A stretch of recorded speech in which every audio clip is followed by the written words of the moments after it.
खबर। प्रणब मुखर्जी होंगे देश के 13वें राष्ट्रपति। 25 जुलाई को लेंगे राष्ट्रपति पद की शपथ। चुनाव में दादा ने पीएस संगमा को हराया। प्रधानमंत्री डॉक्टर मनमोहन सिंह ने प्रणब को दी बधाई। दादा से मिलने सोनिया और राहुल गांधी प्रणब के घर पहुंचे। जीत के बाद मीडिया से मुखातिब हुए प्रणब। समर्थन के लिए सभी को दिया धन्यवाद।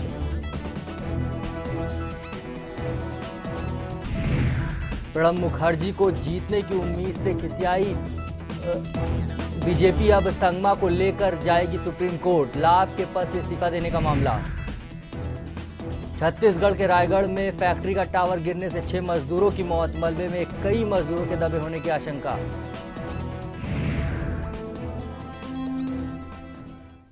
नमस्कार, जेएनएन न्यूज में आपका स्वागत है। मैं हूं आपके साथ संदीप श्रीवास्तव। बुलेटिन की शुरुआत करते हैं। यूपीए समर्थित उम्मीदवार प्रणब मुखर्जी देश के 13वें राष्ट्रपति होंगे।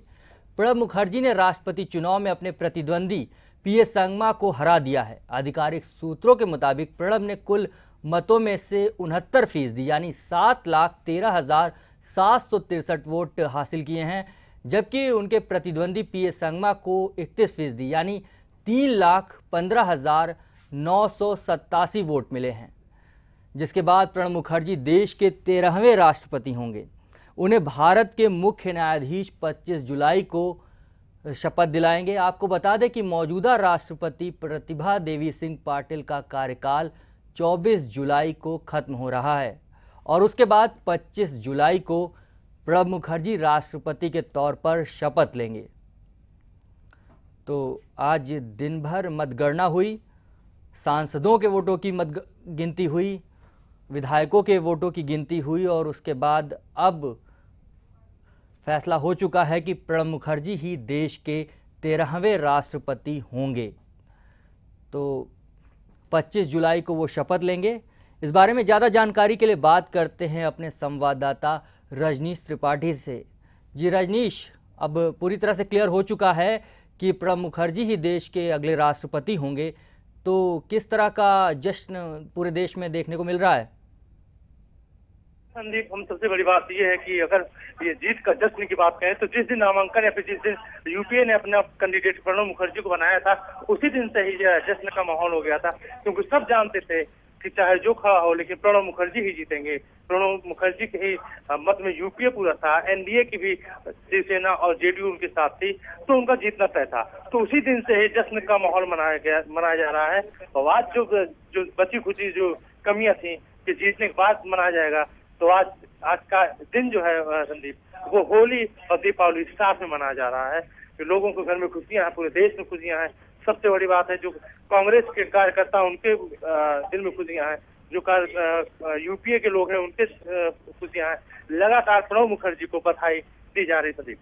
तो जिस तरह से ये शुरुआत से ही लग रहा था कि पलड़ा भारी है प्रणब मुखर्जी का, उसके बावजूद बीजेपी पीएस संगमा के पक्ष में गई। क्या लगता है अब बीजेपी को उनका फैसला कितना सही था? अगर संदीप, अगर भारतीय जनता पार्टी की बात करें कि उनका फैसला कितना सही था या कितना गलत था, तो मामला ये नहीं आता। मामला ये होता है कि बीजेपी का कैंडिडेट था ही नहीं कोई। बीजेपी ने तो संगमा को उधार में गोद में लिया था और गोद में लेकर उनको समर्थन दिया था। संगमा तो जयललिता और नवीन पटनायक के कैंडिडेट थे, न कि बीजेपी की।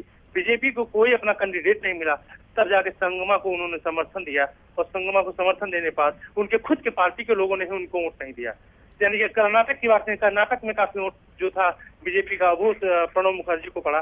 तो जो क्रॉस वोटिंग की संभावना कर्नाटक में जताई जा रही थी, वो भी वो सही रहा और कर्नाटक के बहुत सारे विधायक वो दिए प्रणब मुखर्जी को। अगर मध्य प्रदेश की बात करें तो वहां भी थोड़ी बहुत देखी गई।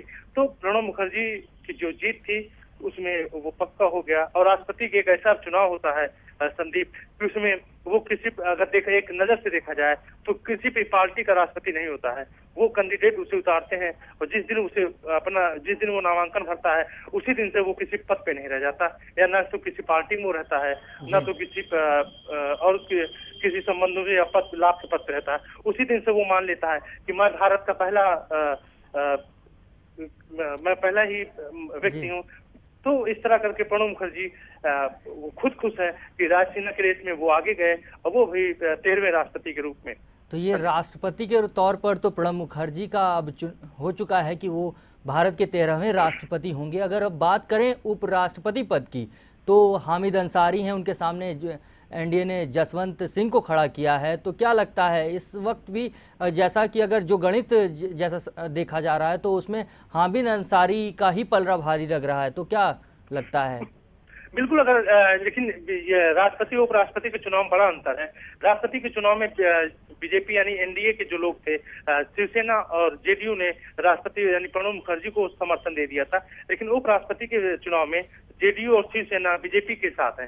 तो ये उतना राष्ट्रपति में जैसा पहला फैसला हो चुका था कि प्रणब मुखर्जी जीतेंगे, लेकिन उपराष्ट्रपति के चुनाव में ये कहना मुश्किल होगा कि कौन जीतेगा कौन हारेगा, लेकिन उम्मीद जताई जा रही है कि जिसकी सरकार होती है वही जीतता है। जी रजनीश, बहुत बहुत शुक्रिया सारी जानकारी देने के लिए। तो देश के अगले राष्ट्रपति होंगे प्रणब मुखर्जी, 13वें राष्ट्रपति के रूप में वो 25 जुलाई को शपथ लेंगे। और आज मतगणना के बाद ये पूरी तरह से साफ हो गया कि प्रणब मुखर्जी ही अब राष्ट्रपति होंगे। जैसा कि शुरुआत से ही लग रहा था कि वो उनके जीतना तय माना जा रहा था और अब इस पर मुहर लग चुकी है। तो देश के अगले राष्ट्रपति चुने जाने के बाद प्रणब मुखर्जी मीडिया से मुखातिब हुए और उन्होंने सभी का आभार व्यक्त किया। इसके साथ ही उन्होंने पीए संगमा को भी धन्यवाद दिया है। This stage I would like to express my deep gratitude and appreciation, and I would like to thank the people of this great country for conferring this distinction by electing me to this high office. Pranab Mukherjee के जीत के बाद प्रधानमंत्री doctor Manmohan Singh, Congress अध्यक्ष सोनिया गांधी और राहुल गांधी उनसे मिलने उनके घर पहुंचे और दादा को जीत की बधाई दी।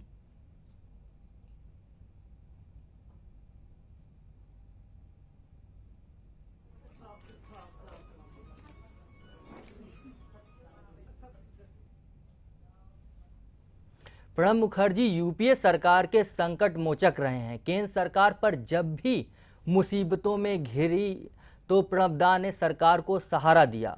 बहुआयामी प्रतिभा के धनी प्रणब मुखर्जी पश्चिम बंगाल के वीरभूमि जिले के मिराती गांव से संबंध रखते हैं। एक अध्यापक और फिर पत्रकार के तौर पर अपने करियर की शुरुआत करने वाले प्रणब कैसे पहुंचे राजनीति के गलियारों में, आइए एक नजर डालते हैं।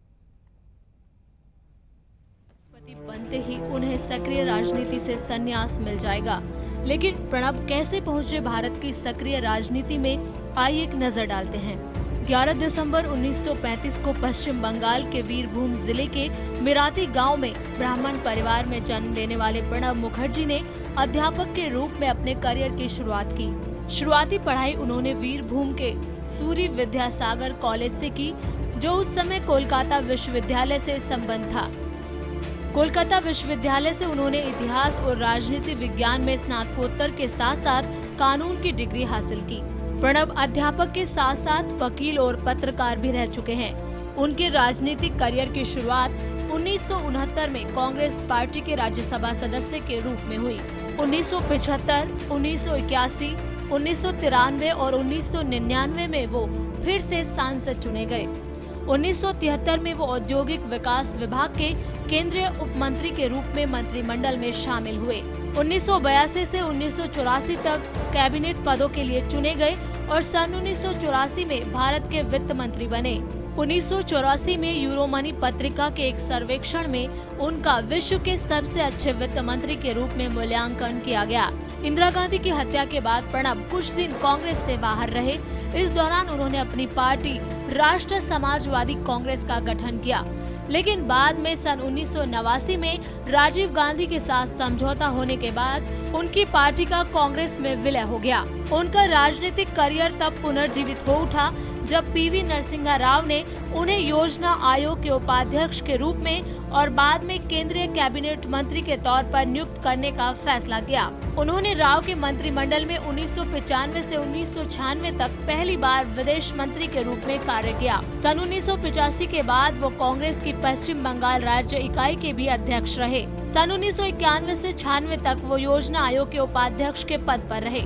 साल 2004 में प्रणब मुखर्जी को लोकसभा में सदन का नेता बनाया गया। उन्हें रक्षा, वित्त, विदेश मंत्रालय, राजस्व, नौवहन, परिवहन, संचार, आर्थिक मामले, वाणिज्य और उद्योग समेत विभिन्न महत्वपूर्ण मंत्रालयों के मंत्री होने का गौरव भी हासिल है। वो कांग्रेस संसदीय दल और कांग्रेस विधायक दल के नेता रहे। 2004 में उन्हें भारत के रक्षा मंत्री जैसे प्रतिष्ठित पद की जिम्मेदारी संभालने का मौका मिला। 24 अक्टूबर 2006 को उन्हें भारत का विदेश मंत्री नियुक्त किया गया। रक्षा मंत्रालय में उनकी जगह A.K. एंटनी ने ली, लेकिन यूपीए 2 में उन्हें एक बार फिर वित्त मंत्री का पद दिया गया। तब से लेकर राष्ट्रपति उम्मीदवार घोषित किए जाने तक उन्होंने वित्त मंत्रालय का कार्यभार बखूबी संभाला। उनकी बहुआयामी योग्यता को देखते हुए साल 2007 में उन्हें भारत के दूसरे सबसे बड़े नागरिक सम्मान पद्म विभूषण से नवाजा गया। Bureau report, GNN news. तो ये तो था प्रणब मुखर्जी का 40 साल का करियर जो आप अभी देख रहे थे। तो अब पूरे देश में जश्न का माहौल है प्रणब मुखर्जी के जीतने के बाद, और प्रतिक्रियाएं भी आ रही हैं। और आइए सुनते हैं केंद्रीय मानव संसाधन विकास मंत्री कपिल सिब्बल की प्रतिक्रिया। Across political parties have voted for him. Shows not only the acceptability of he as an individual in adorning that office, but that he has widespread support from all classes of people, which also is a matter of great pride. तो यहाँ वक्त हो चला है break का। Break के बाद जल्द लौटते हैं।